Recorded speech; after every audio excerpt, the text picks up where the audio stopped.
Hey everybody, welcome to episode 31 of the Movement is Medicine podcast. I'm your host, Kevin Carr, and today I'm joined in studio by a very special guest, my good friend, Wesley Showalter, aka Showdub. Thank you and welcome to the show. It's a pleasure to be here. I'm blessed. For those of you who don't know Showdub, he's had a journey around the fitness industry, I would say. Originally from State College, Pennsylvania. That's right. The Happy Valley. Yes. PA, baby. Drink to that. We said it at the same time. Born and raised. Yep. And he's been a lot of different places. He's a dear friend of mine. But one of the main reasons I wanted to have Wes on the podcast is because his journey in the fitness industry, I feel like, is very different than mine. Although I'd say we're very similar in a lot of ways. Like your career is different in a lot of ways, in that, you know, I'm someone, I've literally worked at one facility for my entire career since 2008. I've always been an employee. I've always worked kind of in a strength and conditioning facility, whereas Wes's path has been very different. But I also think your path has been very similar to a lot of people in the industry, working as an independent contractor, working as a group coach, and doing it in many different facilities and locations. And something that you've done really well is you've been very successful in all the different places that you've been. And something, talking to a lot of coaches who either complain or voice their displeasure about their experience. Hey, I can't get enough clients. I'm moving from different facilities. You've been very successful at that.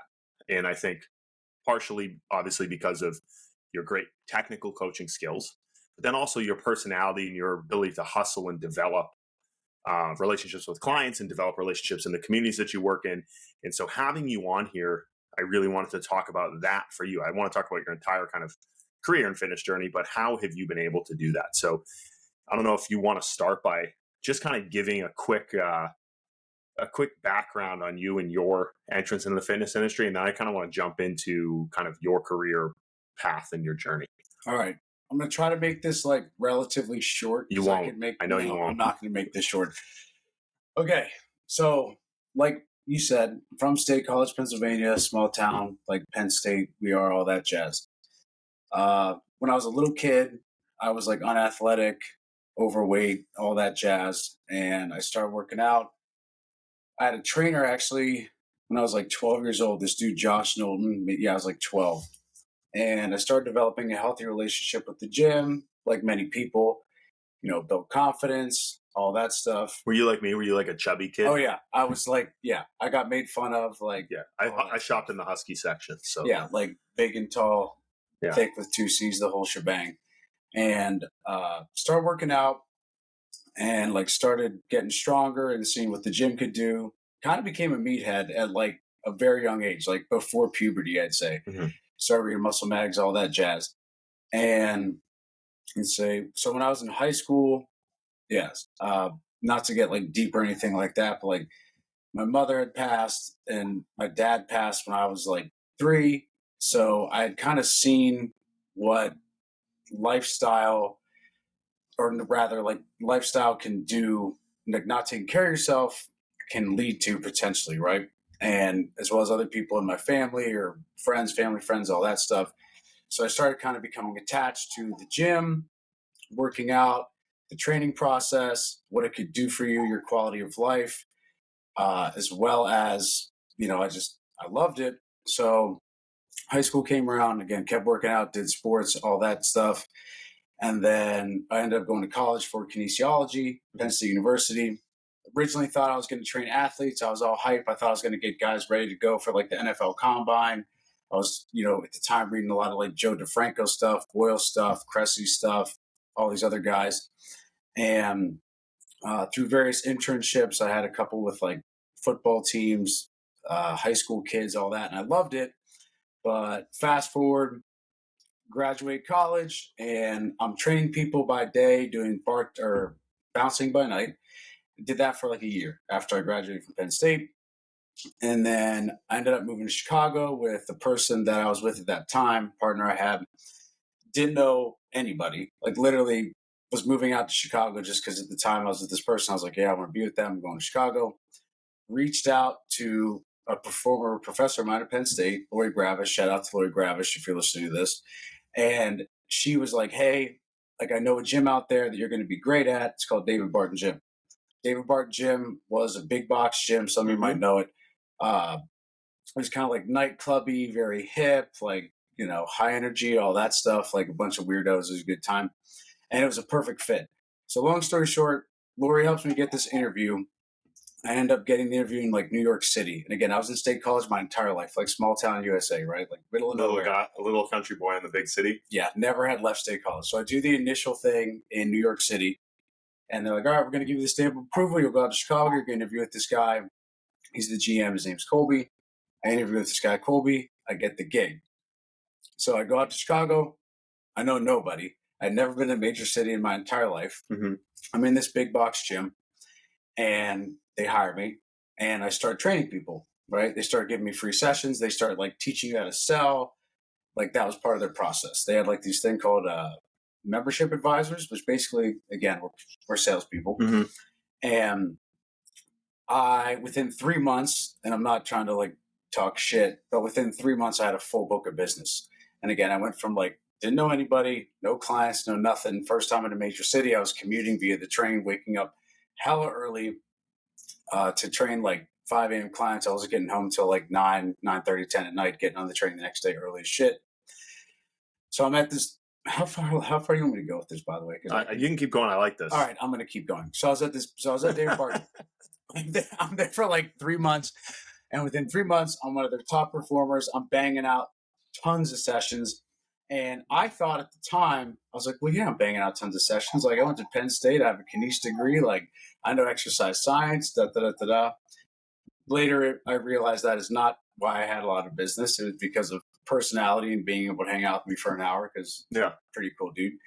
And at David Barton, I never wanted to do group fitness. I thought group fitness was a joke. I like made fun of a lot of group X people. I was like, oh, they don't know shit. They just say 30 seconds, go, rah, rah, Monday motivation, whatever. Mm-hmm. And one day at David Barton, one of the instructors doesn't show up because she's sick. And my manager's like, yo, you're going to go teach this class. I'm like, I've never taught a class in my life. He's like, you're going to go teach this class. I'm like, okay.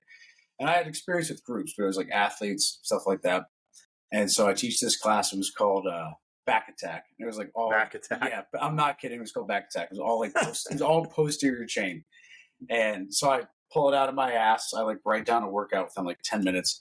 And then people are like, that was awesome. We love this guy or whatever. So it becomes my class. So once a week I start teaching this class, David Barton Gym. And then one class turns into two turns into three turns into 4, and I'm personal training. So I'm banging all these sessions. I'm teaching classes. The classes are getting me clients. This guy notices at David Barton that I'm like filling the classes, and he starts recruiting me. And he's like, hey man, like you should come teach for me. Like I own a boutique fitness studio. Like boutique fitness is where it's at. Like this big box stuff is like for the birds. And he's like getting in my ear like all the time. And he's like, you should go private. You'll make more money. Like da da da da. Anywho, so I kind of start to realize, and again, corporate gyms, big box gyms, they're great. So there's a lot of people out there that will like knock them, but it's a great place to learn how to coach a variety of people. Mm-hmm. You have training insurance. You're getting fed clients. Like there's, you know what I mean? Like, so people will be like, big box gyms, they take your money, like all this stuff. But it's like, they're paying a lot of money to get you all those perks. So like, yeah, anyway, it was a great experience. Good. I want to touch on something that you said there that's interesting. And one, you're very personable. That's why you sold well. Yeah. But again, another thing you learn from being in a big box gym is selling. Oh, dude. So that's something else is like people in fitness don't, and I get it. Like they don't want to use the word sell. Yeah. But if you're selling a legitimate product, like you should be passionate about doing exactly. Like I mean what I'm telling people, and I talk to them about like, here's what I can do for you, so I can help you. Like I can't snap my fingers and get you to be Arnold Schwarzenegger, but like I can help you get where you want to be if you like do the stuff that you're going to do when we're together and outside the gym and this, that, and the other thing.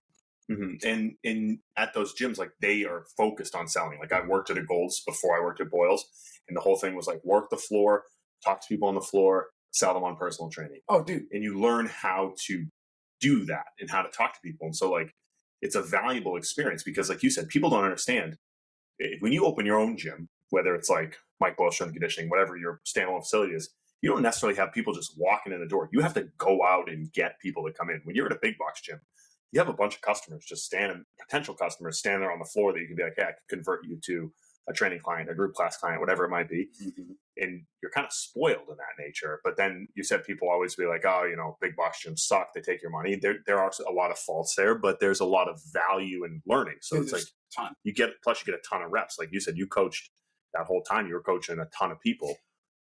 I want to backtrack something you said. So when I first came there, right, I was like, oh, within 3 months, I was one of the top trainers, like whatever. But between day one and that, I'd be in the gym all day. I'd be there from 6 or 5 or whatever it was till like 8, 9 at night.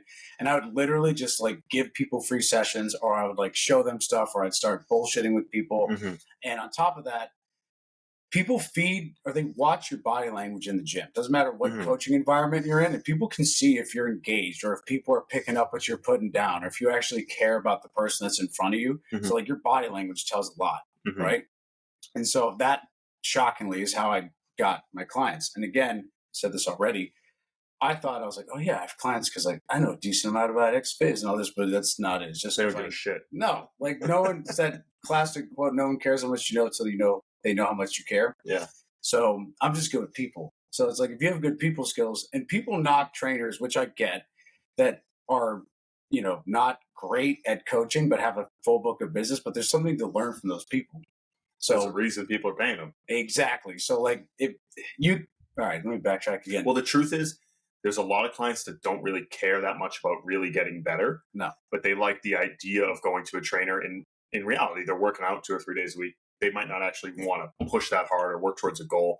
But the one non-negotiable is they have to like spending that hour with somebody. Yeah. And there's some people who really want to get better. Some people who you don't have to be that good because they just want to spend time with you and have someone to work out with and maybe kind of push it and kind of coast. And you have to understand who those clients are. Yep. Yeah, I would say those are like your check the box people. Speaking of that, something that we'll talk about strength action, but something that my buddy Todd Bumgardner talks about that stuck with me way back in the day is that there's 3, and they're all hybrids, but there's 3 essential buckets that you can kind of count people in. Everyone's a mix of this and that. You can't label people, but you got your why clients, your how clients, and your what clients. What clients are the easiest people to train? Tell me what to do and I'm going to do it. I can say put your head through that wall. And they're like, okay, I'm going to put my head through the wall. Why clients are constantly being like, well, how come last week we did this many reps and now we're doing this many? Or how come we're doing it like this, but we're not doing it like that? And they can come off as annoying as shit, but they just want to understand why they're doing what they're doing, if that makes sense. And that there's a method to the madness. And then you have your how clients that are constantly being like, does this look right? Is this right? Am I using the right thing? And you have to coach to the player, so to speak. So you have to know, I'm not a psychologist, but you have to know how to talk to these people. Yeah. And that's something where if you're a good coach, you have a high or decent emotional intelligence, you know how to say it. So for instance, I have this client, Sarah, and she's incredible. And she'll be like, let's say we go for a month we're doing split squats and the next month we're doing rear failure. And well, this is a progression and this is why. And so I know how to frame things.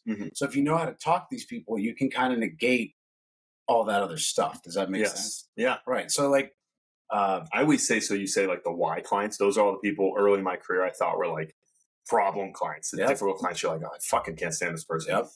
But they always, looking back, I'm like, they made me a lot better. Oh, yeah. Now I appreciate them. But it took me until I realized I was getting annoyed because I wasn't good at dealing with them. Dude, and that's the thing is early in my career, I'd be like, this person's paying me and they don't trust me. I have an education or whatever the case get my fucking ego out. Yeah, that's what it is. Yeah. So now I love these clients because I start to go elbow deep on stuff sometimes. Sometimes probably even more than I need to. But it's I have a method of the madness. Here's why we're going to do what we're doing. And then they see the value and they want to continue to train with you. Yeah. And these people tend to be very type A and very educated, and not that other people aren't educated. And they tend to become your most diehard people. Oh, yeah. Yeah. The people who really want to train and care about training. But they know just enough and they're just curious enough that they're going to ask questions about everything, which is good because it keeps you honest and it helps you with your communication skills as far as okay, I can actually talk to this person about why we're doing it. And it's okay that they're asking me a million questions about my exercise progression or why I built it this way or why I progressed this way, whatever it might be. Something else that other people have said before, but I am a firm believer in this. Speaking of the why clients, and they know just enough, you said. Yeah. So my goal, and I think a lot of coaches, trainers have this goal, use that word interchangeably, uh, is to get people to a place where they don't need me, Yeah. but they want to I don't want to downplay it, but like they keep hanging out with me. Yeah. It's like I have clients that I've trained for years. I'm sure you do too. Yes. They don't need me. No. Like they're not coaches. They don't necessarily know X Phys and program. They know enough to like be good and like have a good quality of life. And like I want to educate my people. And most people don't give a shit, right? Most people don't care. Yeah. But for those that do, I want to teach them. And I want to give them the reason why we're doing what we're doing, so they get to a place where they don't need me. Like I have a handful of clients right now I can think of where I'm like, you don't need me. No, like if I didn't show up today, you'd be just fine. Exactly. But they're coming because they want to hang out with you. Yeah, right? exactly. And that's why people pay top dollar. You could be the best coach ever, and if they don't fucking like you, it doesn't really matter. Nope. In the first place. Which I know, I'm sure you do too. I know plenty of guys, girls, all that know all the things. They have horrible people skills. Yeah. And so like they can't keep business, or like they're just not pleasant to be around. Or and we'll get into this, but like, so I'm an independent trainer, right? And I do groups and all that. And there are a few trainers that I see, and this is not me just like bashing people, but it's true, where I just watch their body language. I'm like, how do you have business? Like there's this guy I can think of in particular that whenever I walk into the gym every day, it doesn't matter what day, what time, I'm like, hey man, how's it going? He's like, good. Like he's just flat and he's constantly like this. I'm like, how do you have clients, bro? These people come in, they're excited to be there, and then that's what they see. Yeah. And I see his body like this. Anyway, not to be a negative Nancy or anything, but that's just, side note. So when you left David Barton, you made the jump into, you made it into being an independent coach. Correct. So I had no clue what I was doing. I went into being independent because I was like, oh, there's like more money in this. And if I stay at this big box gym, like the ceiling is only so high. So I started teaching classes, which again, let me backtrack. What's funny about the class thing is that I never wanted to do classes because I was like, oh, group exercise is like, 30 seconds and all this rah BS, whatever. But what's funny about it is that I love being the center of attention. Yeah. I'm very loud. I'm very energetic, and it's perfect. You're like, it's actually kind of perfect. It's perfect. So like after the first two classes, I started rolling, and that's what I fed off of it. Like I feed off the energy. Like something we were talking about in the car the other day, and I say this to people all the time. It's like, I bring the juice. I don't care if it's 6 a.m. or 6 p.m. or how many sessions I've had. You got to bring the thunder. So like, I'm not comparing myself to MJ, but MJ like always showed up. It didn't matter what team it was or like what these there are people that paid to see me play. To me, it's more like this person paid to take this class or paid to do this personal training session. I don't care what is going on in my day or what's going on in my personal life or how I feel or what I did last night or what time it is. You got to bring the juice. Like you got to be consistent with your personality, with your energy. Doesn't matter what's going on, because that is how you will lose people, and like people are going to, you know what I mean? Dude. Well, I've heard people say like they don't care like that you had a 6 a.m. session, no, a 6 p.m. session. Like they're paying, that's 1 hour out of their day. That is a lot of money. I would say like they're going to pay $100 to spend an hour with you. That's an important time. For me, I'm like, it's a luxury service that you're paying for. It is like it's a luxury service. Most people cannot afford personal training, and so even group training, like still a luxury service. Like you said, classes and things. So like you owe them that when you go. Agreed. And I've heard other trainers and coaches have said this, and I say this and firmly believe in this, but like I want to be the best part of someone's day, or at least up there, right? I don't have to be like the best part, but I want to be like something that lifts people up, not to sound corny. And like I want them to be pumped to come to the gym. I don't want someone like, oh, gotta go see West. Or like, oh, I gotta go take a class. Like I want people to be like, like they don't have to be pissing their pants, but like I'm going to the gym, like we're gonna train. Like shit, I'm losing my train of thought. There's something so we were going into talking about you jumping into teaching the boutique place, and you got into the group classes. So I'm doing the group thing at this like tiny studio, and the owner is also. How did you start to fill up? Because you were just crushing these group classes, and people were like, "I need to go see Showdub."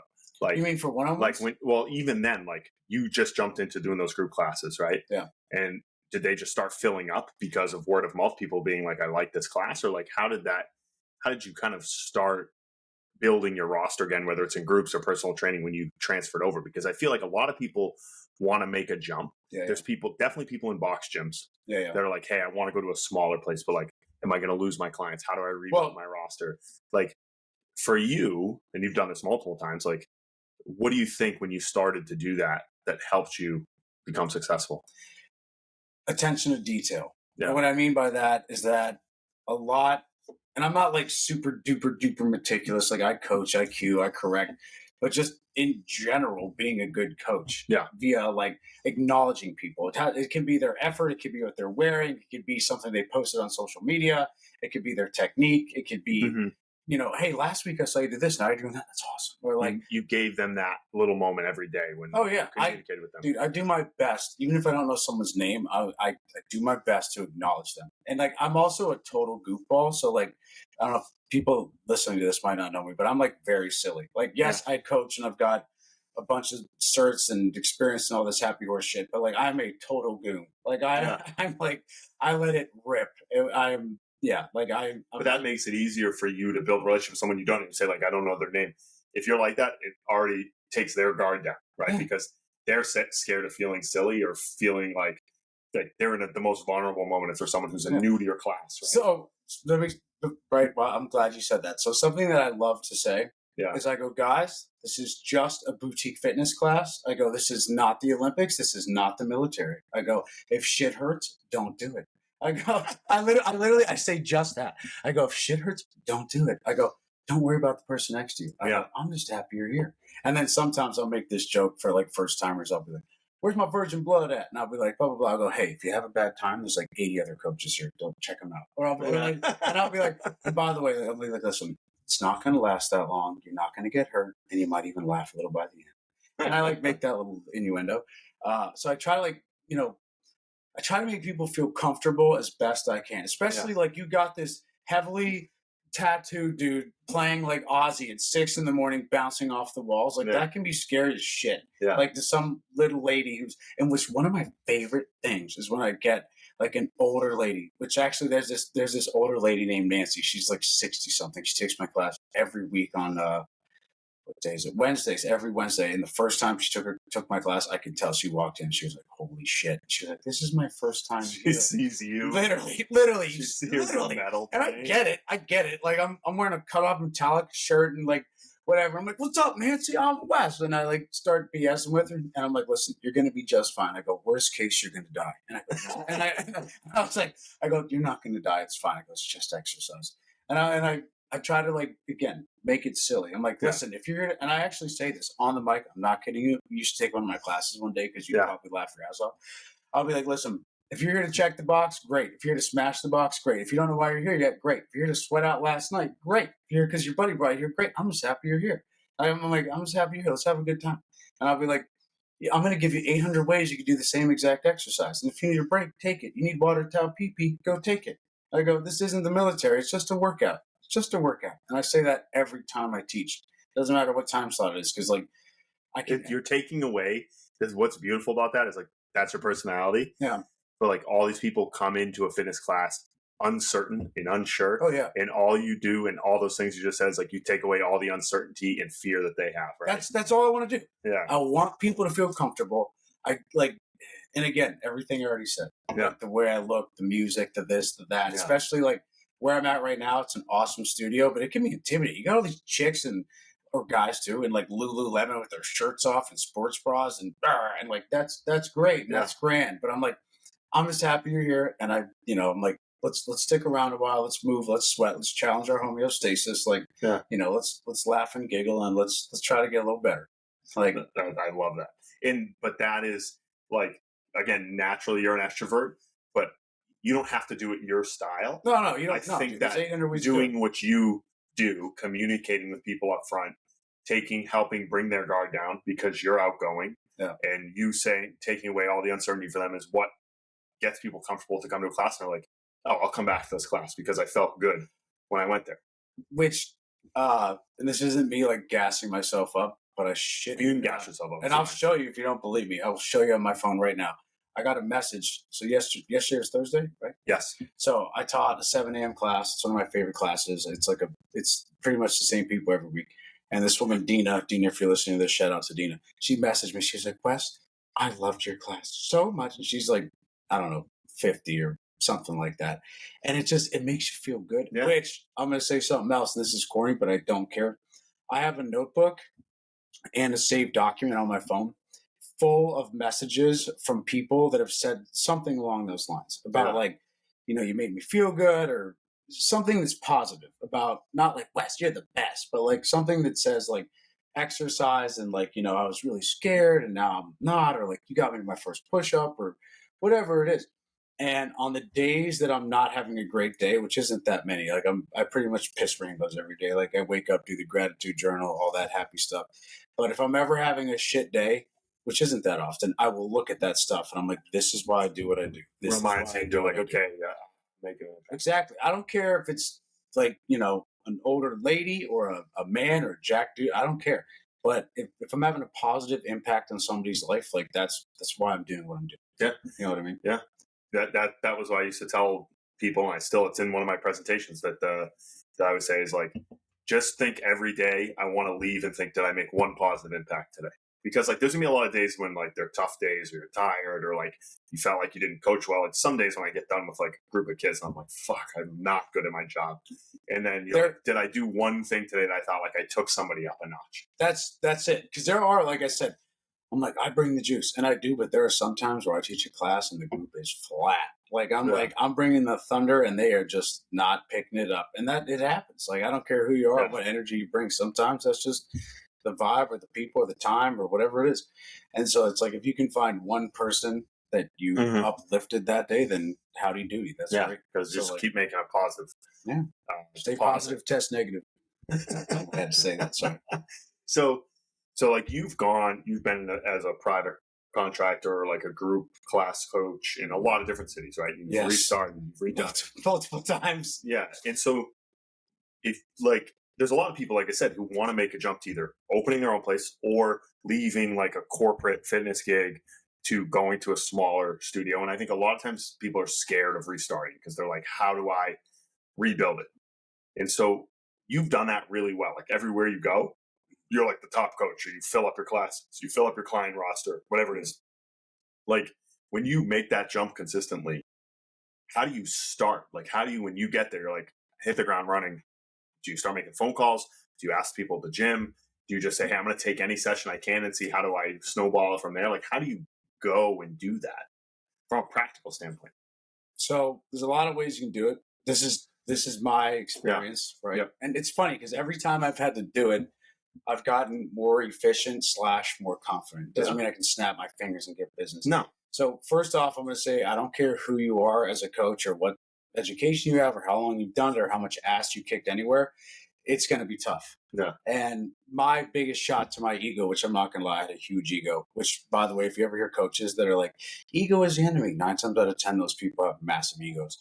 But I'm dead serious. Anytime I've heard a coach be like, it's not about, I'm like, yeah, I saw you at the bar after you're up your ass. But anyway, where's it going to So I don't care if you're Kevin Carr, right? And you moved to South Central California, like regular people don't necessarily know who we are, right? And by that I mean like non-coaches, trainers, whatever.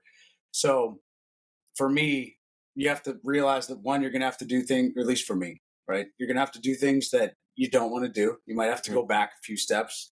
And I got to a point actually when I first moved. So in Chicago, that's where I first found, like, the first time I was in Chicago, which was 2013. Moved from State College out there. That was the first time I had like legit success. Like I was like, holy crap. Like I was young. I was 22 when I moved there. And when I left, I was 26 or 27, whatever it was. And then I moved to Philly. And I legitimately remember thinking, like, oh yeah, I'm just gonna move, and boom. Like I thought that. I'm not kidding you. I thought that I was gonna move. I was like, oh, it's gonna be easy. No. And so to answer your question, you might have to do things you don't want to do. You're gonna have to train people in time slots you don't want to train. If you go from, okay, I'm stacked Monday from this time to this time, this time, my schedule's perfect. Fridays, I only work a half day. I don't work weekends, whatever it is. You're going to have to do shit you don't want to do again. So you might have to backtrack, and that's okay. But you have to think about where you want to be and where you're at and how you're going to get there. So you got to take who you can get. Another thing that I'm big on is like reaching out to the community. So like going to Lululemon, I literally would go to Lulu, Viore, whatever other like fitness brands, which to me I associate like, okay, who are the people I want to train? What kind of things? Where do they go? What neighborhoods are they in? What kind of things do they wear? Like that kind of stuff. Yeah. And I'd start shaking hands and kissing babies. It wasn't emails. It wasn't like, here's my resume. It was like, hi, I'm Wes. Like, da, da, da, I'm a trainer. This is where I was. This is what I do. Like, what can we do together? So, like, can I do a group X class? Can I do an outdoor thing? Can I do a free thing? Handing out business cards, even at bars. Taking classes at other facilities. Like, which another thing is, if you ever want to teach group somewhere or coach somewhere, personally, like I wouldn't just email me like I want to work here. I'd like go in physically and like show your face. Take the class, do the workout, like because you don't know what they're all about. You might think something's the grand poopah, and then you show up and you're like, oh my god, like I don't want to do this. Or I don't want to coach here. The reason I say that is every now and then people reach out and they're like, dude, I want to teach at this spot. And I'm like, have you ever been there? They're like, no. I'm like, go check it out. That's the same thing. So it's funny with Perform Better. People are always like, how do I speak at Perform Better? I want to speak at Perform Better. I go, have you been? Yeah. Have you been? Yeah. Attendee? Exactly. And I'm always like, well, you should first just show up there. Yeah. And see what it's like and maybe meet some people.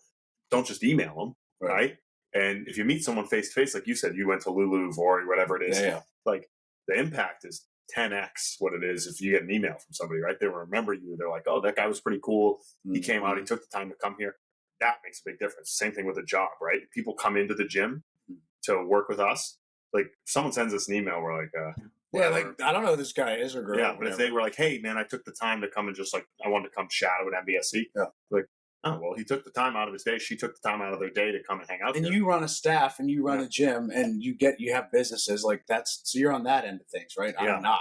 So exactly. So I would go to places and I'd be like, hi, I'm Wes. I just moved here. Like I'm here to take class from the fitness game. I wouldn't even say like I want a job, which oddly enough, in Philly, the studio that I ended up coaching at the majority of the time that I was there, they had just opened and I was literally going to every studio. I just Googled like fitness and gyms and this and that. Yeah. And I was like, oh, that sounds cool. And this place had just opened, BPM Fitness. Shout out to Shoshana and BPM Fitness. I hope you listen to this. I'm going to text you about it. This is a true story. And I was there for a few months, didn't really know anyone, had like a couple clients, whatever. I took class. The gym had just opened. We start talking after. We ended up talking for like an hour and change. And then at the end of it, she goes, I think this is roughly how it went. She goes, do you want to work here? And I was like, I think so. And she goes, you're going to work here. She goes, you're going to audition. You're going to get it. And I was like, and I'm not saying that's how it goes. Like, I'm not saying that's how it normally goes, but we just vibed. But you wouldn't even have that opportunity. No, if I just emailed and said, hey, I'm Wes, and here's my certs. Like, which is great. But we clicked and I was like, oh yeah, she's awesome. And it worked out. I was there pretty much the whole time I was in Philly, for group stuff, which as far as personal training goes, my business model, I don't do any ads. I don't do any of that jazz. But I coach groups and I take any opportunity I can to be in front of a large group of people. Yeah. Which early in my career, and I said this earlier, but I bashed group backs. I was like, oh, they don't know shit. And I have a degree in certs and blah, blah, blah.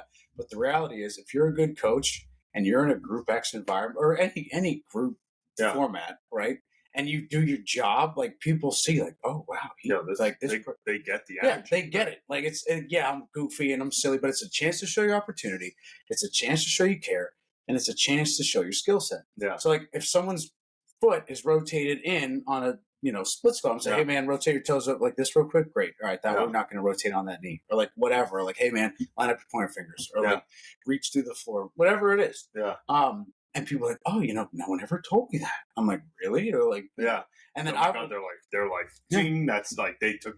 Mike just said in the meeting, this is really good actually. In our meeting this past week, it was our first meeting back in the fall, so we haven't had a company-wide staff meeting since May because of the summer, really. Mm-hmm. So he was saying to people, he goes, being an energetic, happy, enthusiastic coach with no technical skills or impact makes you a half a coach. And he said, all that is really good, mm-hmm. but to really make people care, you want to be that person, the energetic, happy, personal person, but then also be able to say, hey, when it feels like that, move your foot that way. Or, oh, you're having a shoulder issue. Why don't we switch from, bench pressing to floor pressing? Because when you say something like that to somebody, they're like, wow, this person's one, really smart. And they say, this person really cares about me as an individual within this group setting. And so what we talk to our coaches about is like, listen, we hired you because of the personality. We hire off personality, hire people skills. We teach them the technical skills. Certified nice person. Certified, and it's CNP, baby. And we say, but throughout that session, I want you to work your way up and down through the group. We have those pods, right? Like I did this today at 6:45. I just kept going up and back. Right? And touch base, touch base, touch base, touch base, touch base, touch base, touch base, touch base, and say, okay, hey, how's that shoulder doing, Jeff? Like, why don't we switch this exercise, or is it good with this? Hey, Laura, why don't we, fix this one thing, or just talk about our weekend, right? And just keep making touches up and back. That's it. And again, I do like when it comes to the group stuff that I do, I will tell them like, hey, there's a lot of ways to do the same thing. I go, if you're not going to do it like this, I got other ways you can do it. Yeah. And I'll say, the other thing I'll do is with groups is I'll say, hey, listen, and I make a joke out of it. If you have a question about exercise stuff or fantasy football, hit me up. I go, anything else? I go, anything else? I can't tell you shit. And the other day, like this girl was asking me, hey, every time I do lunges, like in these classes, my knees hurt. And I go, let me see your lunge. And she shows me her lunge, and sure as shit, like her front knee was going like this, her back leg's going too far. And I go, here, try it like this. And I'm like, don't touch my hand. And I like put my hand, whatever. And so I'm like, see how your shin's like this? She goes, yeah. I go, see how your back knee's right under your hip? She goes, yeah. I go, that's what you want to do. And I go, listen, if that doesn't feel good, you can do the split squat. And I showed her, I go, take it. And I go, this is why. And I didn't get too in the weeds, but I'm like, a lunge is open chain. So you're like, I didn't say this, but I was like, you're absorbing and redirecting first. I go, do this. I go, it's the same pattern. And I always say when I teach groups, I go, listen, guys, modifications are fine. I go, if you need to do it like this, and I'll give essentially I'll go, here's your baseline. Here's how to make it spicier. Here's how to make it less spicy. And I go, wherever you're at today, meet yourself where you're at. If you need to make it less spicy, great. If you need to ramp it up, great. And I will say, like, to that woman, if the lunge hurts, do this. And I showed her, I go, start like this. And I said, stack your knee over your hip, dig your back toes, back in your up and down, elevator, not escalator. And I gave her a real quick. And that 5 minutes after class, she was like, oh my God, that was so great. Like, my knee didn't hurt. Like, I'm not making this up. And I go, yeah, in the end, I go, guys, it's the same pattern. I go, just because I initially said this doesn't mean you have to do this. I go, if you start doing circus tricks, I'm going to make fun of you on the mic. I go, and I was like, I say that every time. I was like, you start doing fugazi shit, I'm going to call you out. I go, but if you need to modify, that's fine. Like the other day I had him doing Z presses, right? Yeah. If you're listening to this, you probably know what Z press is. I go, listen, if this doesn't feel kosher, you can do it like this, or like this, or like this. And I'm like, you can do tall kneeling, you can do half kneeling. I'm like, if this doesn't feel good in your back, it's fine. You're still pressing weights over your head. In the end, it's the same thing. It's just a different way of getting it. And so this brings me to what I want to talk to you about is like, how can most people make group fitness better? Because I think a lot of people had that same thought process that you had. Yeah. Going in like group fit is like rah, 30 seconds, do this. But what you just described was how you would coach anybody. No, that's in a different setting. And it just takes more effort. It just takes a little bit more thought in your programming, and it takes a little bit more communication. Yeah. But you can make a group X class really, really, really good. Mm-hmm. But you just have to check those boxes. Yeah, that's all you got to do. Know your progressions, regressions. Know how to talk to people. Know how to make them feel safe. Know how to make them giggle. Acknowledge their something, their effort, their outfit. The other day, I'm teaching a class and like half the room has on black camo leggings. So I start cracking jokes. I go, guys, we're gonna take a quick survey. Black camo leggings, and I start like goofing off. But then at the same time, after I did that, I start getting all technical. I'm like, hey, dude, rotate your foot. Hey, I need you to do this. Hey, corkscrew your hands. Like little ditties, right? Yeah. Little, like you said, touch points or whatever it was. So it's bringing the juice, being personable, but also like being technical. So like know your progressions, regressions, like just coach. That's all you got to do. Yeah. And I'm not trying to dumb it down. I'm dead serious. There's nothing I do. Like, yes, I've had success. I've had to go from nothing to people know who I am, whatever. There's nothing I do that hasn't been done. Everything I do has been taken. Good artists borrow, great ones steal. I steal everything. There's literally nothing that I do that is original other than like the other day this is actually, I don't know if this is appropriate, but I'm gonna say it. I was like, all right, guys, fog in the windshield. And I was like, big inhale, like you're in a Las Vegas bathroom. Everyone started laughing. I was like, and like maybe I'll make up a cue, like zip up your prison wallet. But they right? remembered it. Exactly. So they're like, "Oh my god, you are so funny," but like at the same time, like I'm coaching you up. Like, yeah, I'm a goofball and I'm saying all this inappropriate shit, but I'm gonna make sure that like you're doing what you're supposed to do the way you're supposed to do it. Yeah. You know what I mean? Yeah. And the thing is too about groups is that like those are good external cues. Those are nice. Yeah, those, you like that? Yeah. I got a whole bunch of them that are really inappropriate. Didn't see those in Nick's book, but that's nice. Yeah. But you should contribute some. Zip up your prison wallet. Yeah. I was like, guys, what did I say? We were doing planks. I was like, stack your shoulders over your elbow, tuck your belt buckle to your chin, pull your ears back, squeeze those cheeks like you're smuggling something into Lollapalooza. I was like, you know what I mean? And I pointed at this girl. I was like, like that kind of shit. But at the same time, I'm cueing. Yeah. Shit, I forgot what I was going to say. I lost it. No, but again, you covered like the fundamentals will make you a good coach, right? You check in with everybody, you give them memorable cues, you continue to hustle back and forth and touch on everybody while also maintaining energy. I think there's people who are very technically skilled on one side, who are flat and are boring and people don't want to pay attention to. And then there's really energetic people who have like really fun, but they don't give you any feedback whatsoever, right?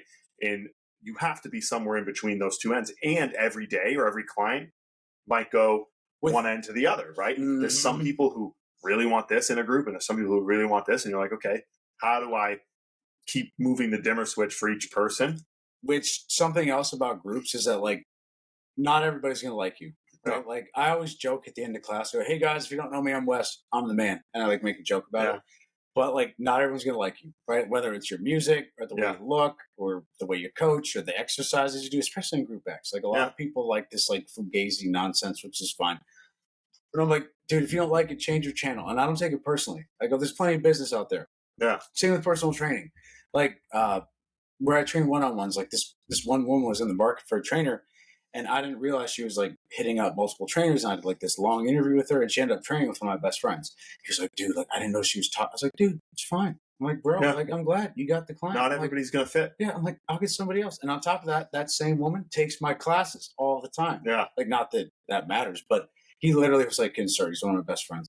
And he's like, bro, I was like, dude, there's 100 clients out there. Yeah. I'm like, we're in Chicago. I'm like, great, I'm happy for you, bro. Like, it's fine. Like, well, I always talk about this stat about like there's no shortage of clients. It was from this fitness management book I referenced in my presentation. It performed better this past year. I was there. Yeah, I talk about how they did this survey of Americans, and there's 2% of people who are against fitness. They're never going to exercise. Yeah.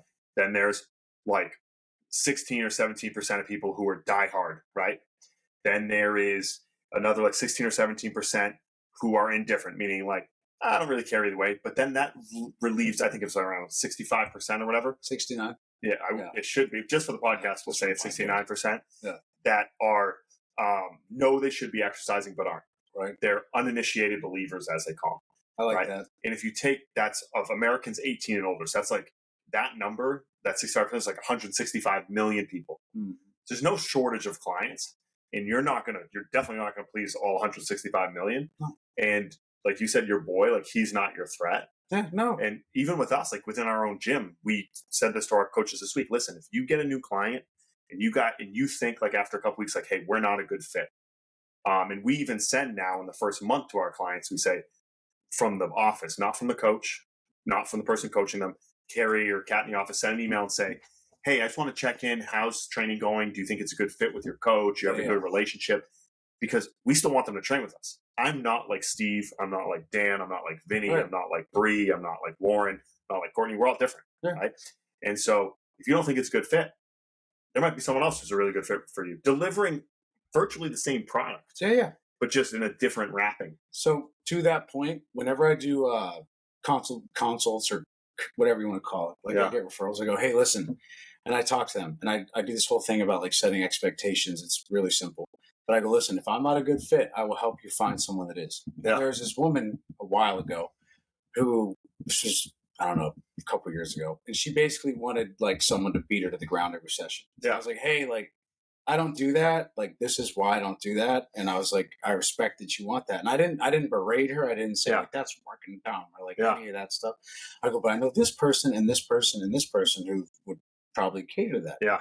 And long story short, she ended up training with me anyway. Yeah. Because she was like, oh, well, that actually makes sense. But on the other side of that, you're A, referring somebody else's business, Yeah. which is, it's good. It's like good juju, right? And Yeah. B, like, that's not a good fit. There's Yeah. somebody else. And if you're of that scarcity mindset, like, you're not going to last. No. Or like, you know what I mean? Because you're always going to be like pissed off that someone else gets Yeah. flying. Yeah. You know, always be sweating that. Like, It took a while for me to get there, by the way. Like, it took a while. This is not like I didn't just like magically stay. This happened over like a long time of being a coach, trainer, fitness dude, whatever. Mm-hmm. So like, I didn't just think that way the whole time, but I've come to realize that.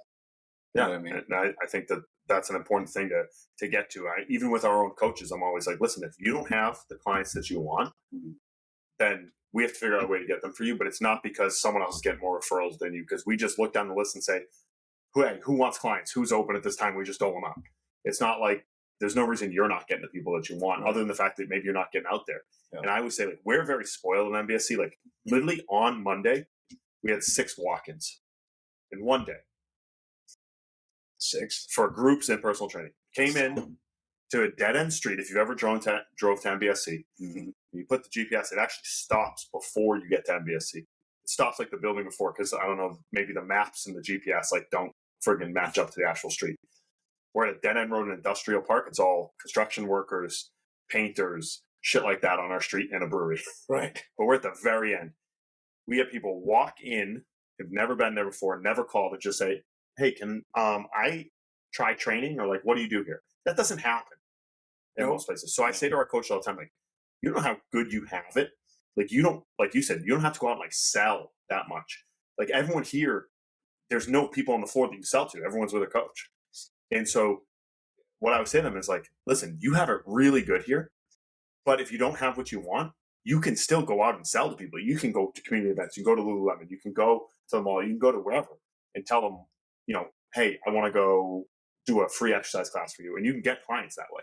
Something else that I'm glad you said all that, because this just got my brain going, because this actually just happened twice this past week, which is crazy. And I'll show you the text. But another way you can get business as a coach is being buddies with other fitness people. Yeah. And so, for instance, right, I'm at this gym in Chicago. It's called Hi-Fi. That's where I do my one-on-ones. And I'm buddies. And I'm not saying you're going to be everybody's asshole buddies. Like, there's going to be people that just don't like you or whatever. That's fine. You don't have to be buddies with everybody. But the owners are your buddies. Like, and then there's a handful of trainers. Like this dude Grant. This is a true story. So him and I bonded because he likes metal. We go to like metal shows, and he reached out to me 2 weeks ago. He's like, hey, dude, like, I'm fully booked. This guy reached out, and I think he'd be a good fit for you. And we connected, and the dude's training with me twice a week. So, like, if you can make other fitness buddies, whether it's personal trainers, I have another buddy, my buddy Angie. She owns a spot called Amplified Pilates in Chicago. She just referred me a client. She was like, hey, Wes, I have this. So if you have a reputation with other fitness people, that can get you business too. And I do the same thing. I reciprocate. Like, if I have a client, they're like, yeah, I want to do Pilates. I'm like, oh, go to my buddy Angie. Yeah. Or like, this woman reached out to me about personal training, and she was like, oh, I want 7 a.m. I was like, dude, I'm fully booked. I do not have that. But I have this buddy, Brittany, and I connected her with Brittany. Brittany got the client. So it's like, I'm not like butthurt that I didn't get the client. What did I tell you before? My boy, Joe. Yeah. So I'm friends with these guys. We did CFSC at this place in Florida. We're really friendly. We message back and forth.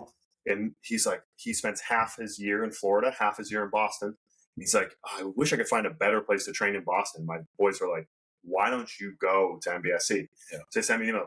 This guy comes 5 days a week. He's been very impactful in my life in a lot of ways. A good friend of mine. But it's because I had a relationship with someone in Florida. That's so like, it's not even just in your own city. People are like, hey, I got someone who's going to be there. Can I work with you? And so these relationships in your own city are important, but then even outside of the place that you are, because if someone's going there, they're going to be like, that's your guy. You go to West. I'm repeating what you're saying in that I lived in Philly for 5 years. Yeah.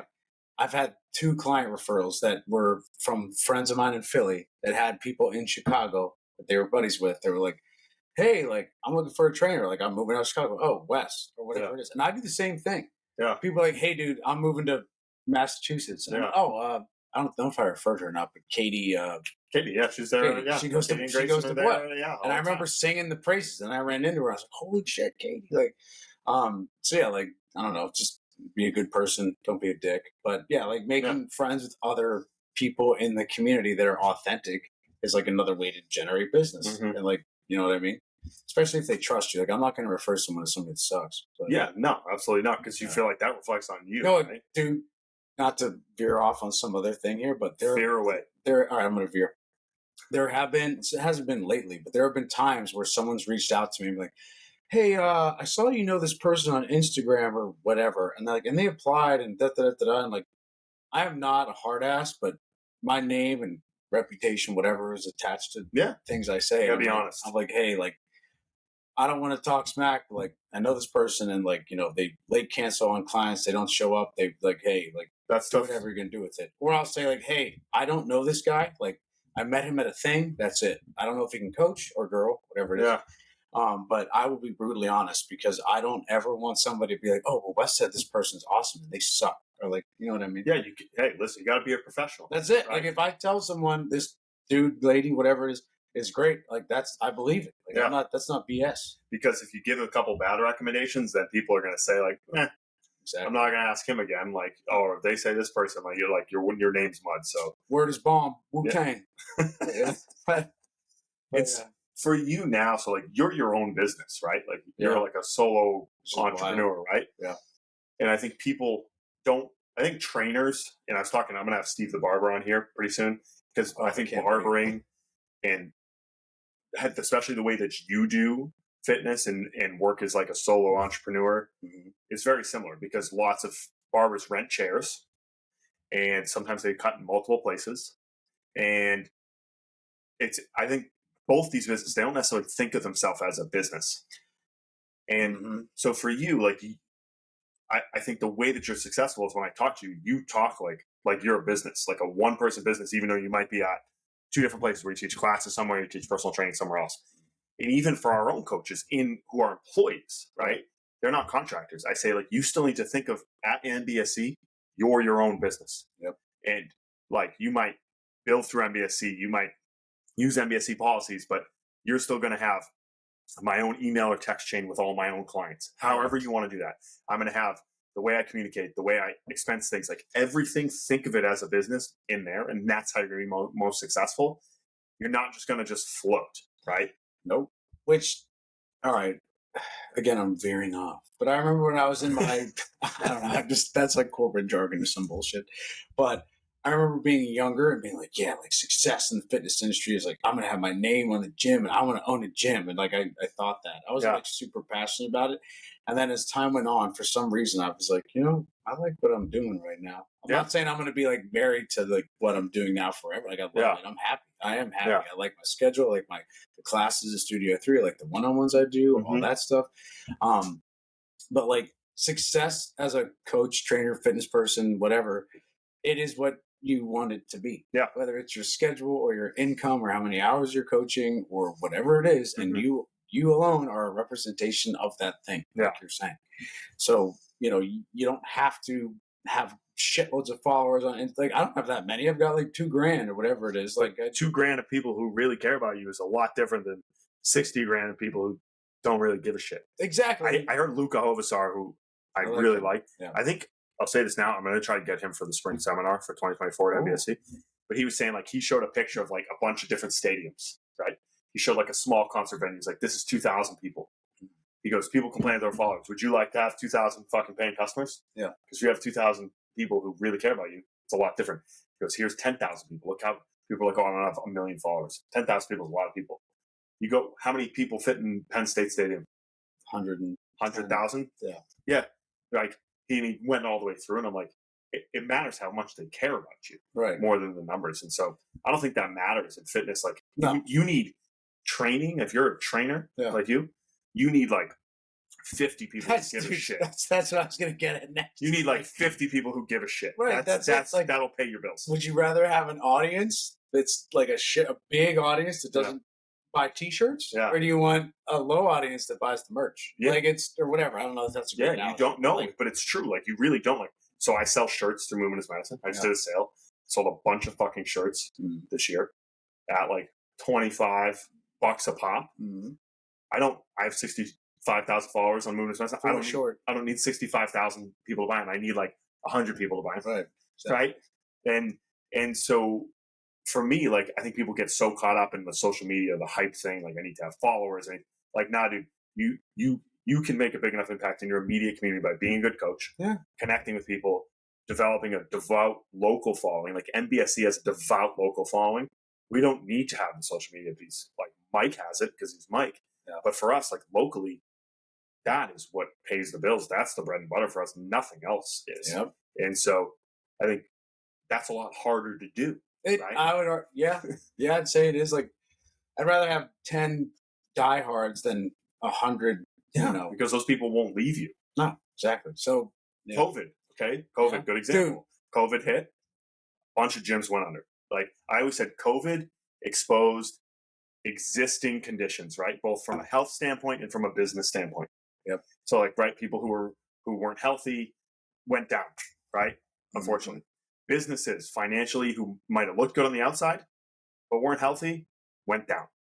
But with us, the reason we got through it as a business, like we were closed from, it was like St. Patrick's Day. I remember St. Patrick's Day Southie Parade. Kids were out there raging. Squiz was out there partying. Everyone. Then COVID hit that freaking day and everything shut down. And we were closed, March 17th until into June. But all our clients were like, we're just going to keep paying. So keep and going. Those people are the reason no one online did anything for us. It was our clients who we were like, we're going to switch to Zoom. They're like, we'll still keep paying the same price. Yep. Then when we open back up in June, it's going to be like kind of limited classes. We're going to do it outside. It's going to be inconvenient. They're like, fine. Those are the people that kept our lights on, not our Instagram following. Not to be like, oh, COVID. But to your point, and I'm not like bragging, but I did not lose one client during COVID. Yeah. And I got more. And I literally, what I did was, and like, not to, again, veer off on COVID, but I was like, all right, here's what we're going to do. Here's how we're going to do it. And I literally told my clients, I'm like, all right, get a backpack, get all the Harry Potter books, put them in there. We're going to figure I don't know. I was like, we're going to figure this shit out. I also got very lucky because a buddy of mine, Will Schluchter, shout out to Will Schluchter, was before COVID was closing his gym and sold me a bunch of kettlebells. And I bought all these bells. And so anyway, but the point is I didn't lose anyone. Yeah. Which I'm not like bragging, like, oh, I'm awesome. But like, these are people that give a shit because I give a shit. Yeah. So it's like, you know what I mean? Yeah. Like listen, we could have evaporated. Yeah, dude, I wouldn't have paid my bills if I didn't have these clients. Like, yeah. And these people wanted us to exist. Yeah. Who we could have said, like, dude, we told them, you could cancel your membership. Yeah. Like, no, we'll pay. Because they want to be able to come back at the other side and still be able to come here. Yeah. And I think that those in-person relationships, those like long-term relationships is what carried us. Right. Yeah. And so it makes a really big difference. It sure does, dude. I don't know. We were talking about this earlier in the car, but like every now and then we'll see independent trainers and like, don't get me wrong, we all bitch about like, this person, whatever. But like the reality is these people are paying your bills. And I'm like, dude, I could be shoveling shit right now. And there's nothing against shoveling shit. If you make your living doing that, whatever. It's fine. Be a shit shoveler. It's an honest living shoveling shit. But I'm like, dude, we're in gym clothes right now. I'm like, we're in gym clothes, cranking out music. I'm in Crocs. Like I coach in Crocs a lot. I'm like, life could be a lot worse. I'm like, you got the person paying you $100 or whatever it is. I'm like, listen to them bitch about their day or their husband or their wife, whatever it is.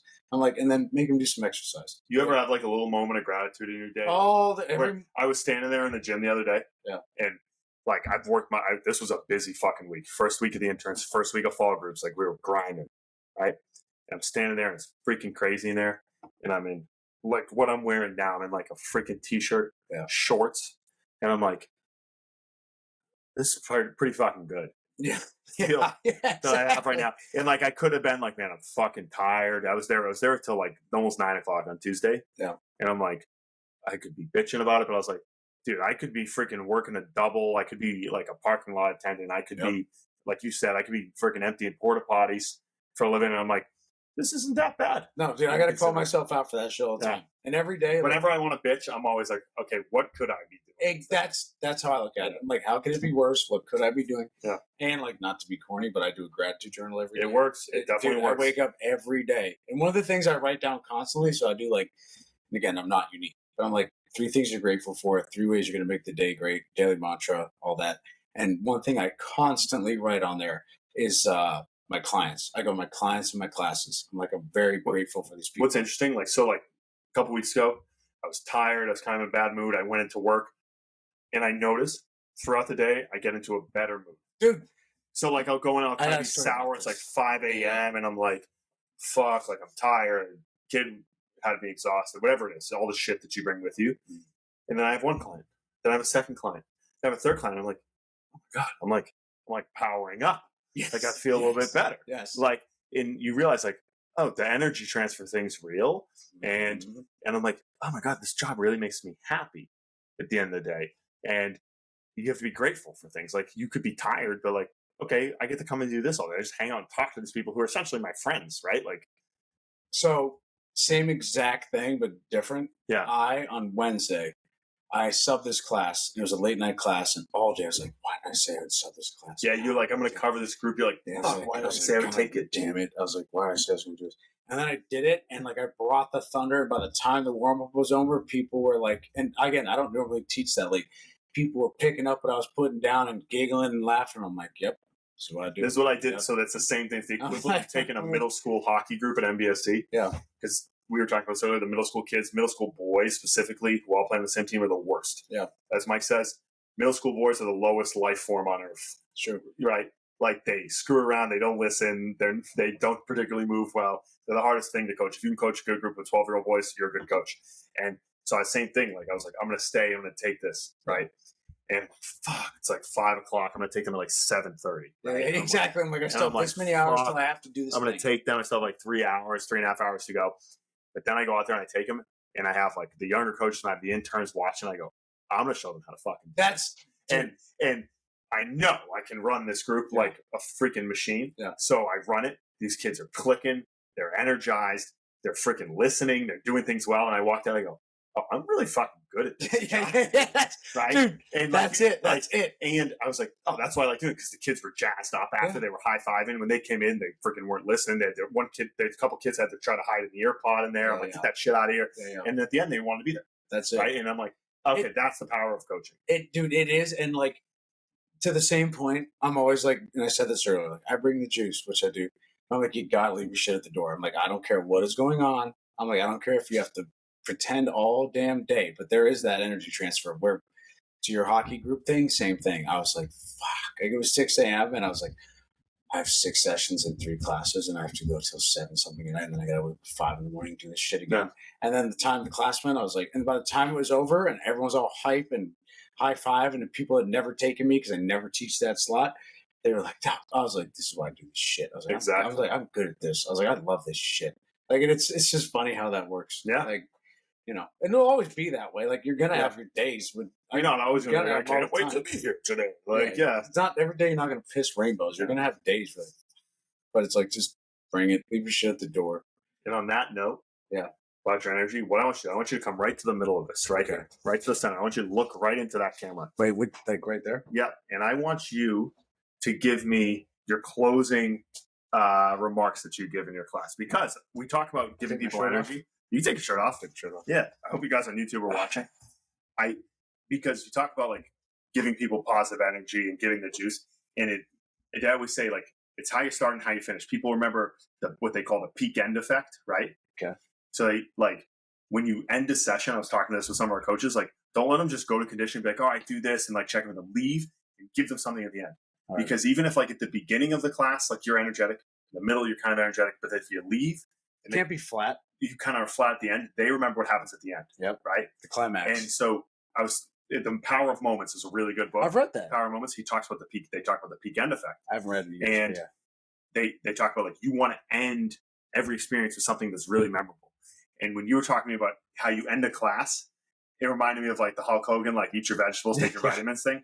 But what it does is it keeps, they leave and they're like, oh, fuck yeah. Like, I really like that. Like, he really cared about me. And so when we talked about the podcast, I want you to look in the camera and give your closing little speech, your little blurb that you give people in the end of the class. All right. If you ever taken my class at Studio 3, you've heard this 100 times, and I say it every class. Here we go.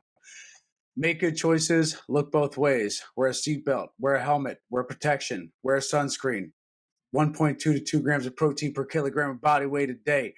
half your body weight in fluid ounces of water, 7-9 hours of sleep a night, 10,000 steps a day, lift weights, do your mobility, do some cardio, eat your good foods. You'll probably stick around a while. Take care of your meat wagon. You only get one meat wagon. Stay positive, test negative.